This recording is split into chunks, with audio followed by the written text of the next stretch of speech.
Il y a une quinzaine d'années, les jeunes plongeaient de ce petit pont. Maintenant, ça devient vraiment beaucoup trop dangereux.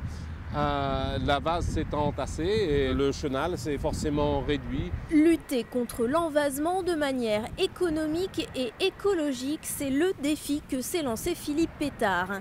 Et c'est ici, sur cet étang, que l'aventure EST a commencé. Mon beau-frère m'a demandé de trouver une solution pour curer son étang, donc enlever la vase accumulée durant toutes ces années. En effet, les solutions actuelles de dragage ou de curage sont très coûteuses et ne permettent pas une gestion durable du problème. Philippe a lui créé un robot d'évaseur qui travaille en continu et permet d'extraire un peu plus de sédiments qu'il n'en arrive en 24 heures. Ici, nous pouvons voir que nous enlevons un liquide boueux du fond de l'étang. Mais Philippe ne s'est pas arrêté là, ce n'est pas un, mais 3 robots qu'il a créés. Le premier dévase, le deuxième traite la vase en l'asséchant et en la dessalant, et le troisième conditionne ses sédiments en briques, beaucoup plus pratique pour le transport.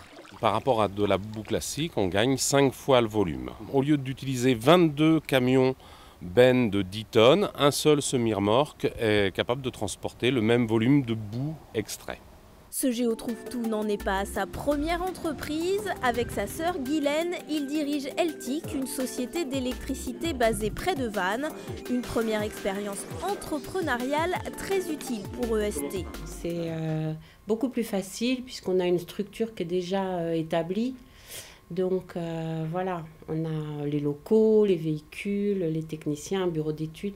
Donc c'est vrai que pour Portéès, ça a été une facilité. Si Philippe a construit lui-même son premier prototype, aujourd'hui c'est à Paris, à l'IFP Énergie Nouvelle, que la conception se poursuit. EST a en effet signé un partenariat avec cet établissement public qui regroupe 1200 ingénieurs et chercheurs dans le domaine de l'environnement. Écologique jusqu'au bout, la solution élaborée par Philippe vise aussi à valoriser la vase. Aujourd'hui, 90% de la boue extraite est rejetée dans l'océan. EST propose de la réutiliser, notamment pour ses apports agronomiques. C'est une matière organique qui permet à la terre de revivre. Ça réoxygène la terre, les vers de terre reviennent. On sait que les vers de terre, quand vous avez des vers de terre dans la terre, c'est que la terre est saine.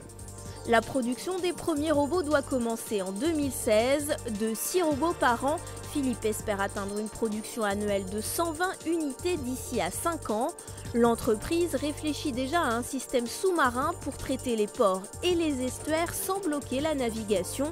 Le marché potentiel d'EST est gigantesque. 50 millions de mètres cubes de vase sont extraits chaque année en France et 600 millions à travers le monde.